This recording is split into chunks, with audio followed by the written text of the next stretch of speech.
دوستو مجھے امید ہے آج اس ویڈیو سے آپ کو بہت کچھ سیکھنے کو مل سکتا ہے، اسی لیے ویڈیو کو اینڈ تک ضرور دیکھیں۔ حضرت مولانا رومی رحمۃ اللہ علیہ فرماتے ہیں، ماں باپ کے ساتھ آپ کا سلوک ایسی کہانی ہے جو لکھتے آپ ہے لیکن آپ کی اولاد آپ کو پڑھ کر سناتی ہے۔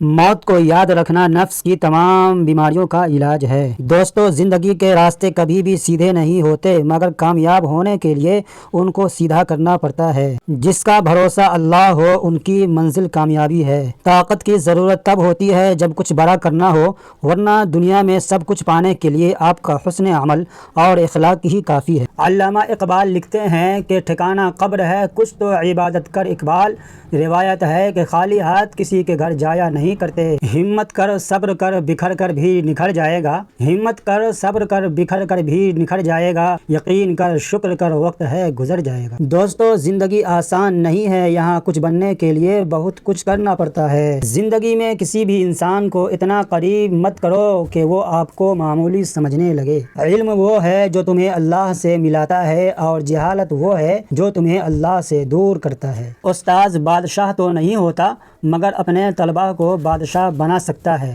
میرے مطابق عورت کی خوبصورتی اس کے بدن پر چمکتے کپڑوں کے بجائے اپنی ذات پر اطمینان کے علاوہ اور کچھ بھی نہیں۔ دل جس بات پر ضد کرتا ہے رب اسی بات پر آزماتا ہے۔ دوسروں کو عزت دو گے تو تمہیں عزت ملے گی۔ جس شخص نے اپنے راز کو اپنے تک محدود رکھا وہ جلد کامیابی کی منزل تک پہنچے گا۔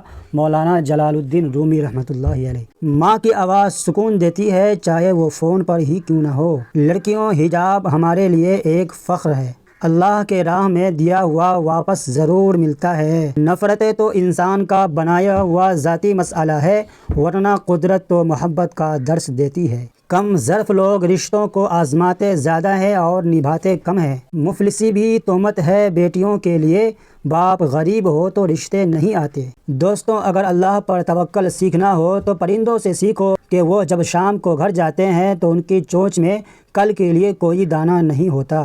یاد رکھو اگر جنت میں جانا چاہتے ہو تو جیتے جی اپنے والدین کو راضی کر لو۔ قرآن میں اللہ تعالیٰ فرماتا ہے ان مع العسر یسرا، بے شک مشکل کے ساتھ آسانی ہے، اسی لیے کسی بھی مشکل یا پریشانی سے گھبرانا نہیں چاہیے۔ لوگ اپنی عزت اور انا دکھانے کے چکر میں اچھے سے اچھے رشتے کو کھو بیٹھتے ہیں۔ یا اللہ ہمیں اچھے لوگوں کی صحبت نصیب فرما اور ہمیں بھی ان کی اچھائی کی عادتیں عطا فرما۔ ایسے لوگوں کی صحبت دے کہ جن سے ہماری آخرت بھی سنور جائے اور دنیا بھی۔ آمین یا رب العالمین۔